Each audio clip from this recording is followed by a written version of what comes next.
कुछ बुज़ुर्गों से हम बात करेंगे और उनसे पूछेंगे कि इस ओल्ड एज होम में कैसा वक्त गुजरता है। अस्सलाम वालेकुम।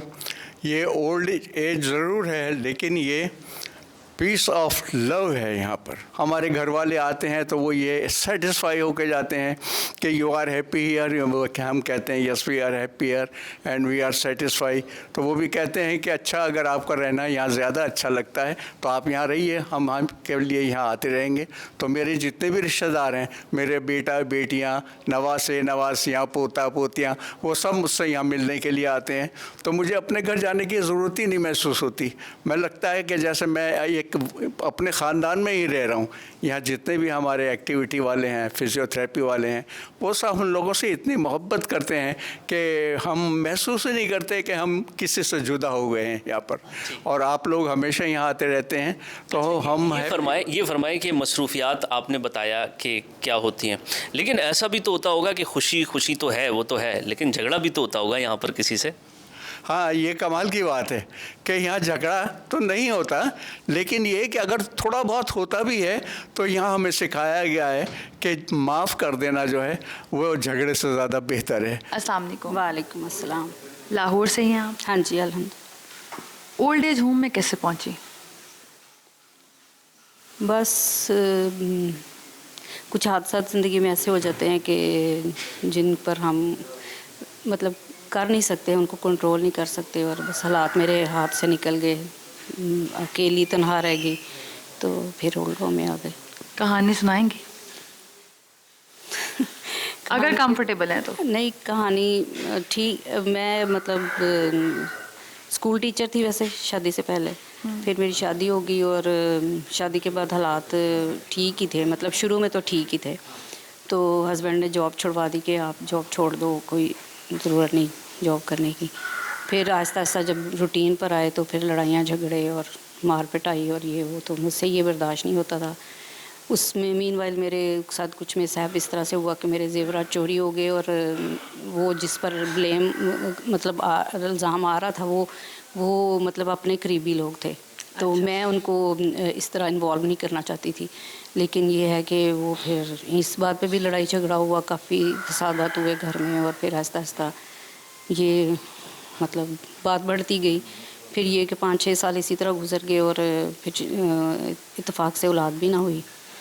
तो फिर वही जो 99% ख़वातीन के साथ कहूँगी मैं कि जो हमारे तबके की ख़वातीन हैं उनके साथ होता है, मार पिटाई, जुल्म, तशद्दुद, जबर। फिर मैंने वो बावजूद मैं एजुकेटेड थी, लेकिन मैं सहती रही कि ज़रा मेरे पेरेंट्स नहीं थे पीछे, तो मैं किस तरह वापस जाऊँगी।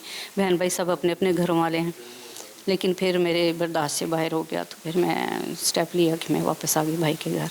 तो डाइवोर्स ले ली? हाँ जी, डाइवोर्स तो फिर मैंने खुद ली। खुला ले लिया? खुला ले लिया। मैंने कहा कि मुझे डाइवोर्स दे दें, क्योंकि मैं ये पसंद नहीं करती कि आप कोई और औरत लेके आओ और मैं उसके साथ कंप्रोमाइज़ करूं। तो शादी कर ली थी उन्होंने? शादी कर ली। तो फिर मैं डाइवोर्स लेके फिर मैंने भाई के घर कुछ अर्सा ही गुजारा। वैसे तो मैंने फ़ौरन जॉब कर ली, हॉस्टल वार्डन की जॉब की मैंने।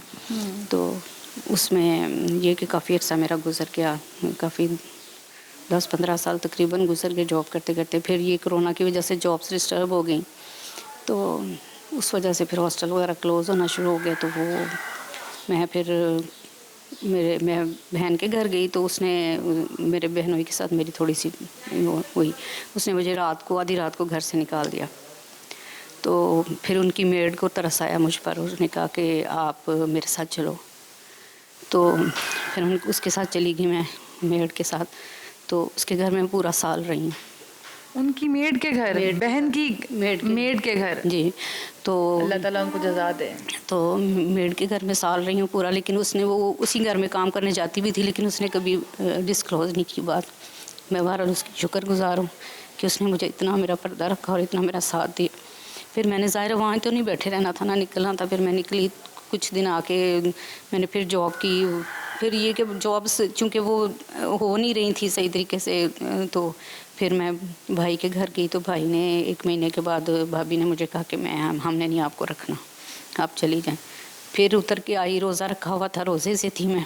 तो उनकी जो उनसे नीचे वो रहती थी, उनकी किराएदार नहीं थी, उनसे मैंने रिक्वेस्ट की कि मैंने मेरे रोज़ा रखा हुआ है तो मैं अब कहाँ जाऊँ।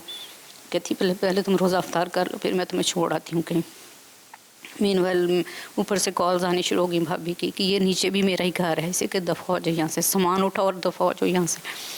और उन्होंने कहा कि रोज़ा अफ्तार कर लेने दो, मैं इतनी भी वो नहीं हूँ कि इसको इस तरह से निकाल दो। तो फिर रोज़ा अफ्तारी वगैरह करवाई। तो फिर उसका बेटा और हस्बैंड है, बहू ने कहीं ये पेज लाइक किया हुआ था, इंटरनेट पर देखती रहती Old थी age home ओल्ड का। एज होम का। फिर उसने कहा करीब ही एक सेंटर है तो मैं आपको वहाँ छोड़ आती हूँ। फिर वो मुझे छोड़ के गई। अब कितने अरसे से हैं यहाँ पर? 4 साल से। क्या उम्र है आपकी? 54 ईयर्स। अब यहीं पर ठीक वक्त हाँ, गुजर रहा है? अल्हम्दुलिल्लाह अल्हम्दुलिल्लाह, कम से कम छत तो है और अब बाइज़्ज़त ज़िंदगी है, अल्हम्दुलिल्लाह बाइज़्ज़त ज़िंदगी है।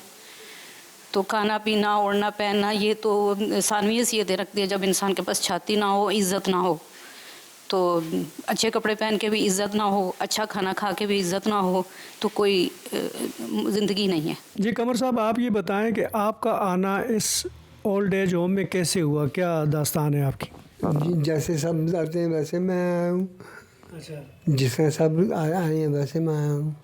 अच्छा, पीछे घर बार था, जी। बच्चे थे, जी फिर क्या हुआ, कैसे आ गए इधर? सेपरेशन हुई है। अच्छा, सेपरेशन हो गई आपकी। फिर उसके बाद बच्चों ने कुछ किया या क्या? फिर शादी नहीं की, फिर सिंगल बैचलर सिंगल हूँ। अच्छा, उस वक्त से सिंगल हैं। जी अच्छा अच्छा। तो क्या कहते हैं, इस ओल्ड एज होम में कितना अर्सा हो गया आप? 3 साल। अच्छा, जी तो इससे पहले करते क्या थे आप? मैं पिक एंड ड्रॉप करता था। फिर मुझे स्ट्रोक हो गया। अच्छा, आपको स्ट्रोक हुआ फिर? अच्छा ये लेफ्ट साइड पैरालाइज हो गया। अच्छा, आपको पैरालिसिस हुआ है? जी पैरालिसिस कब हुआ था? जब कोविड आया ना, कोविड आया उस वक्त मुझे स्ट्रोक हुआ था। इस लेफ्ट साइड ख़त्म होगी। अच्छा अच्छा। तो फिर हॉस्पिटल वगैरह में एडमिट रहे थे या क्या? हाँ जी, चेक करवाया है प्राइवेट, अच्छा मेडिसिन ही ट्रीटमेंट करवाई है, कुछ फर्क नहीं पड़ा। अच्छा। तो आपका कोई पता शता करने आता है इधर कोई? कौन है? बड़े भाई हैं, फ़ोन पर बात होती रहती है मोबाइल पे 3-4 दिन बाद। तो आपका गांव कौन सा है? मरी में बिलोंग, मरी से करते पोठा गांव, पोठा। मरी में पोठा गांव है आप? हाँ अच्छा, उनसे रब्ता रहता है भाई से? जी हाँ, 3-4 दिन बाद वही कार का आपको बता रहा हूँ, बात हो जाती है मोबाइल पे।